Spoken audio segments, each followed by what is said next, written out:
ये एक तरह से एक एजुकेशन पर्पस के लिए वीडियो बनाया जा रहा हूँ, जो कॉलेजियम व्यवस्था पर प्रायः जो सवाल उठते रहता है।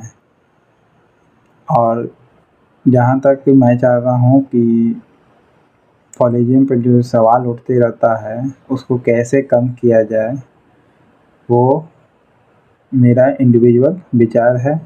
अगर सहमत होंगे तो लाइक सब्सक्राइब कर सकते हैं। चलिए स्टार्ट करते हैं।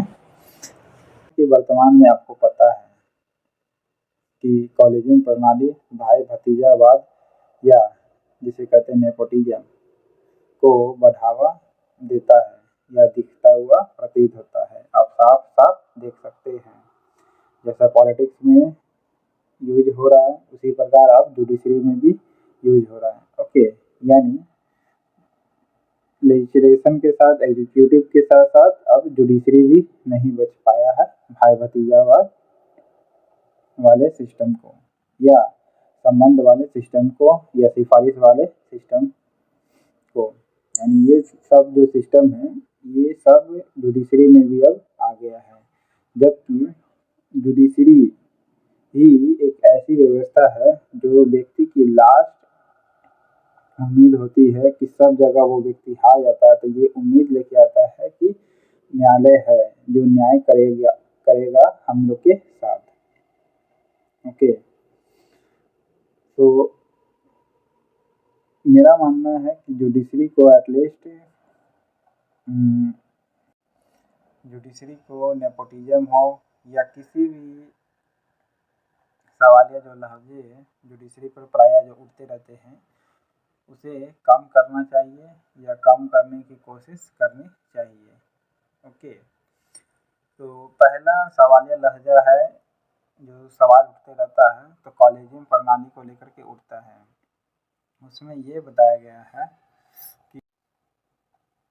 कि कॉलेजियम वर्तमान प्रणाली जो है भाई भतीजावाद यानी नेपोटिज्म का बढ़ावा दे रहा है या देता हुआ प्रतीत हो रहा है,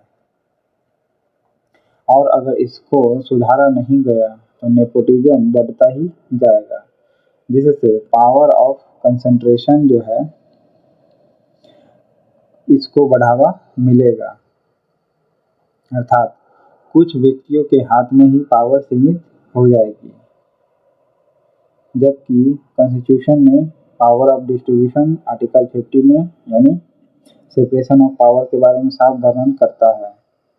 यानी सभी तक भारत का जो व्यवस्था है पहुँचे, संसाधन पहुँचे, जुडिशरी यानी न्याय पहुँचे। ओके, जो भारत का कॉन्स्टिट्यूशन इसमें रोल अदा करती है कि कैसे उसे पूर्ण किया जाए, मतलब इसे सुधारा जाए, लोगों तक पहुँचे कैसे। तो जिसे पावर ऑफ कंसंट्रेशन जो है इसे बढ़ावा तो मिल रहा है, यानी कुछ व्यक्ति तक ही पावर सीमित हो जा रही है और ये इसी प्रकार जारी रहा तो इससे इसको और बढ़ावा मिलेगा। अगर कंसंट्रेशन ऑफ पावर यानी जो पावर एक जगह सीमित हो गई है उसको डिस्ट्रीब्यूशन ऑफ पावर में बदलना होगा। ठीक है, तो इसे ओपन एग्जाम करा करके ही सुधारा जा सकता है। यानी ओपन एग्जाम जैसे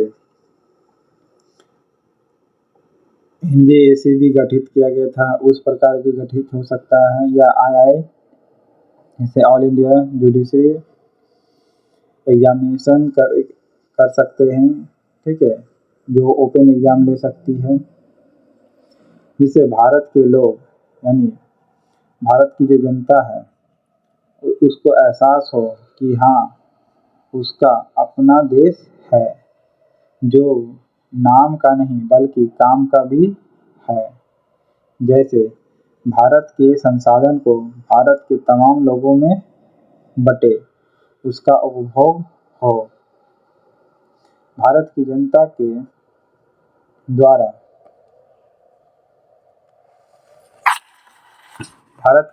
के द्वारा ही भारत की वर्तमान कॉलेजियम प्रणाली कुछ लोगों या कुछ परिवार तक सीमित हो गई है, जैसा कि आरोप लगते आया है और दिखता भी है। भारत का हर प्रणाली आरटीआई के दायरे में हो, बस भारत की सुरक्षा को छोड़कर। इससे भारत को भ्रष्टाचार से मुक्ति मिलेगी। आखिर डिबेट को मतलब डाटा को आरटीआई के दायरे में हर प्रणाली को लाना चाहिए। ओके, जैसा कि सीजीआई का भी ऑफिस आरटीआई के दायरे में है। ओके, कहा जाता है जैसे देखिए, भारत के अगर भ्रष्टाचार मुक्त बनाना है तो हर व्यवस्था को आरटीआई के दायरे में लाना चाहिए, बशर्ते भारत की सुरक्षा को छोड़कर। ओके, आखिर डाटा को छुपाना क्यों? क्या जरूरत है इससे सामने वाला और पर शक बढ़ जाता है, क्योंकि डाटा छुपा रहा है तो कहीं ना कहीं उस व्यक्ति ने गलत किया है, जिससे साफ जाहिर हो जाती है कि भ्रष्टाचार को बढ़ावा मिल रहा है। अंदर ही अंदर लोगों के मन में ये सवाल प्रायः उठेगी।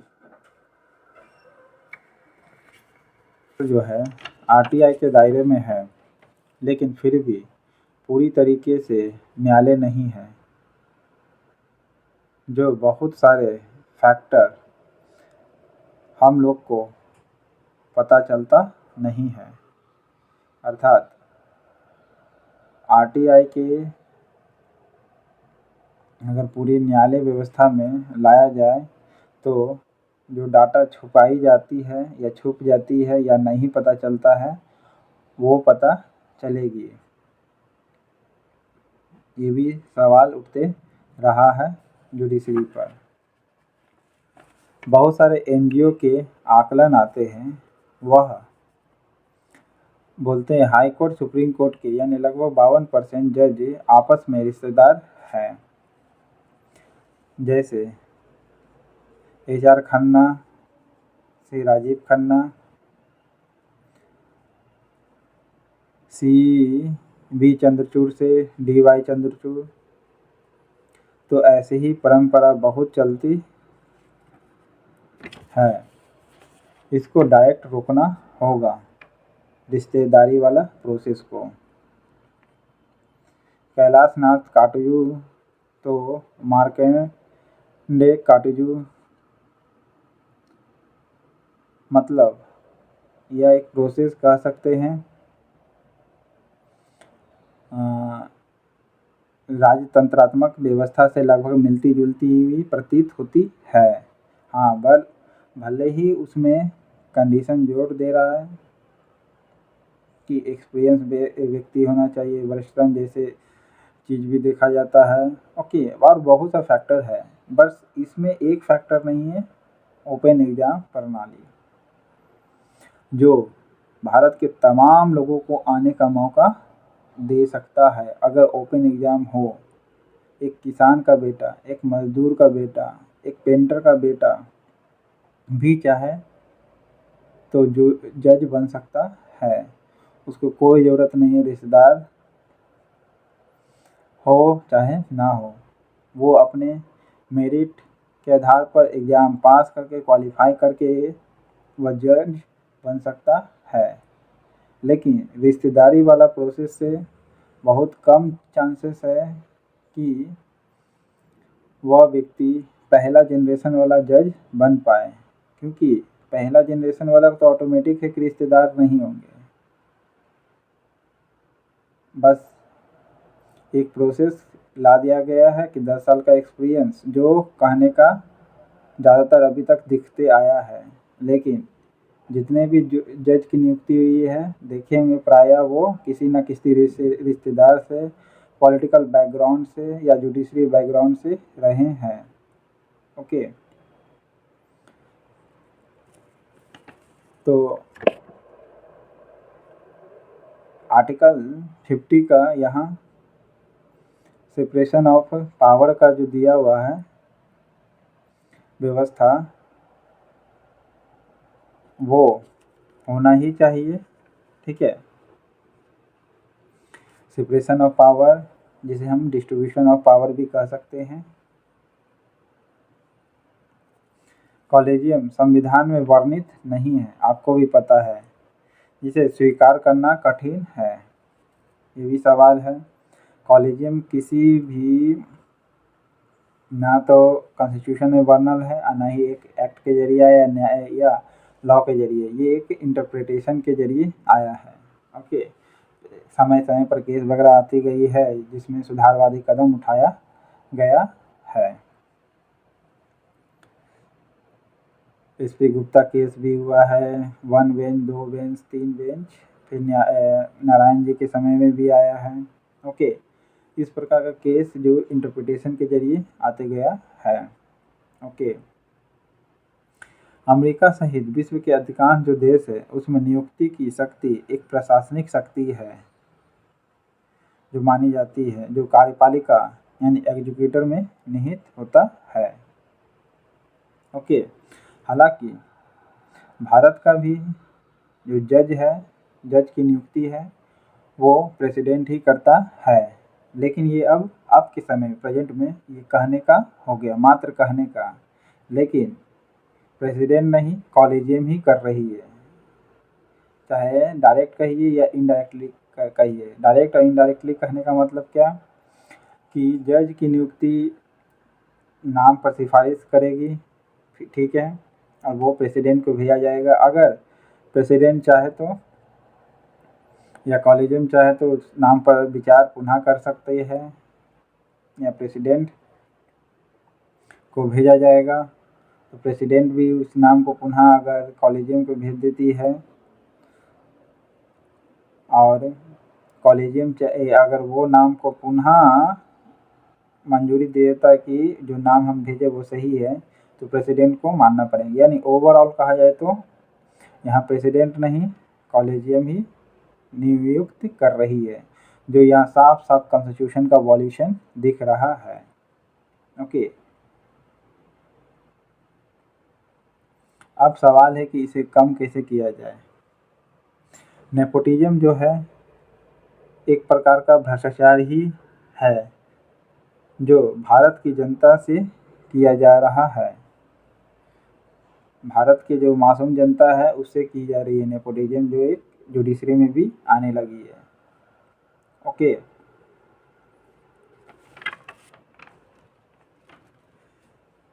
तो 99वां संविधान संशोधन जो 2004 में हुआ था, 14 में हुआ था, जिसे अनकॉन्स्टिट्यूशन घोषित कर दिया गया था। ओके, इसकी खामियां है, जैसे उस समय क्या किया गया था एनजेएसी में कि 5 व्यक्ति होंगे, एक सीजेआई होगा, यानी टोटल 6 व्यक्ति, जिसमें 2 व्यक्ति अन्य सरकार की तरफ से होंगे, जिसमें एक व्यक्ति महिला हो सकती है, अल्पसंख्यक हो सकती है, एससी/एसटी बैकग्राउंड ओबीसी के हो सकते हैं, और एक कानून मंत्री था, 3 जुडिशरी से थे। ये भी जो 3 एग्जीक्यूटिव और प्लस 3 जुडिशरी से हम कह सकते हैं। इससे वेटेज ऑफ पावर जो जुडिशरी को मिलना चाहिए था वह नहीं मिला, और ये बढ़ गया क्या, इक्वल पावर में। यानी जो सेपरेशन ऑफ पावर साफ साफ वर्णन करता है कि सबका अलग अलग पावर है, जुडिशरी, एग्जीक्यूटिव और लेजिस्लेचर का, ठीक है, कार्यपालिका, न्यायपालिका और विधायिका का। इससे जुडिशरी को महसूस हुआ कि इक्वल पावर बट रहा है, जिस कारण से मेरा मानना है कि या फिर उन्होंने ये महसूस किया हुआ कि जो पावर है जुडिशरी का कम किया जा रहा है।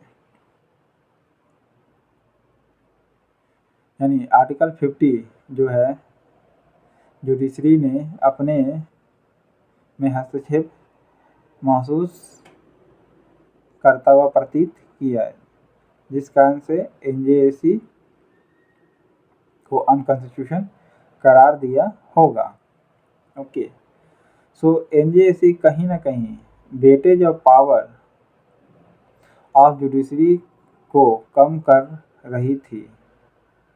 यानी जो वेटेज जुडिशरी को मिलना चाहिए था वो जुडिशरी को ना मिल करके इक्वल पावर में डिस्ट्रीब्यूट हो गया। जैसे कि आर्टिकल 50 में सेपरेशन ऑफ पावर दिया हुआ है, वह जुडिशरी और एग्जीक्यूटिव को वीक कर रही थी, अर्थात आर्टिकल 50 को हम कह सकते हैं कि वीक कर रही थी।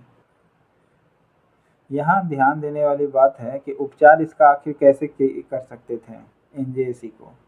तो एनजेएसी को वेटेज देना चाहिए था किसको, तो जुडिशरी से जुड़े हुए व्यक्ति को या जुडिशरी मेंबर को, जिससे सेपरेशन ऑफ पावर भी लागू होता हुआ यहाँ दिखाई पड़ता आर्टिकल 50 के जरिए।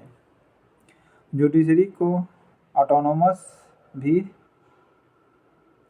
शक्ति भी करती है। आर्टिकल जैसा 50 है जो जुडिशरी को एक तरह से ऑटोनोमस की शक्ति भी देती हुई प्रतीत होती है, क्योंकि तीनों को पावर बांटा हुआ है। ओके, लेजिस्लेचर, एग्जीक्यूटिव और जुडिशरी को, यानी तीनों ही अपने आप में ऑटोनोमस है। बस बैलेंस होना चाहिए चेक्स एंड बैलेंस पर एंड रिलेटेड टू कॉन्स्टिट्यूशन। जैसा कि न्यायालय को स्वतंत्रता सुनिश्चित करता है आर्टिकल 50। ओके, एनजेएसी या आईआईजेसी जिसे भी हम कह सकते हैं। Okay, national judicial appointment commission, जिसे मैंने नाम बदला हूँ, वो आप अपने मन से भी आप बदल सकते हैं, सरकार चाहे तो। जो मैं अपने विचार से सोचता हूँ कि इस प्रकार का सुधारवादी कदम उठाया जा सकता है। इसे मैंने नए अपने तरीके से नाम दिया हूँ आईआईजेसी, यानी ऑल इंडिया जुडिशियल कमीशन, या पीएससी जैसी संस्था या टीम गठित होनी चाहिए और कानून का जानकार इसके मेंबर हो। जैसे कानून मंत्री और अन्य जो सदस्य भी थे एनजेएसी का, वो भी किससे बिलोंग हो, कानून के जानकार हो, अर्थात न केवल वो नाम के कानून मंत्री हो बल्कि कानून के जानकार भी होनी चाहिए। जैसा कि एनजेएसी को अनकॉन्स्टिट्यूशन कहते समय कहा कि मैंने सुना कि जो कानून मंत्री है जरूरी नहीं कि वो लॉ से बिलोंग करते हो। तो मेरा भी मानना है कानून मंत्री उसी को नियुक्त किया जाए जो लॉ को जानता हो, ना कि केवल कानून मंत्री अब बना दे उसे। जो कानून का जज परख सकता है या सोच रखता हो, और ऐसी लोगों की बहुत सी कानून मंत्री हो, वह कानून का जानकार हो, जो कानून को जज परख सकता है या सोच रखता है, और ऐसे ही लोगों की बहुत सी मौजूदगी है यहाँ और उन्हें ही चुननी चाहिए। कॉलेजियम जैसा कि सुप्रीम कोर्ट में जज नियुक्ति करती है या ट्रांसफर करती है, कॉलेजियम को 2 पार्ट में डिवाइड करना चाहिए। जैसे कि मेरा मानना है कि सुप्रीम कोर्ट में जज नियुक्ति ज़्यादातर हाई कोर्ट से ही जज होते आए हैं।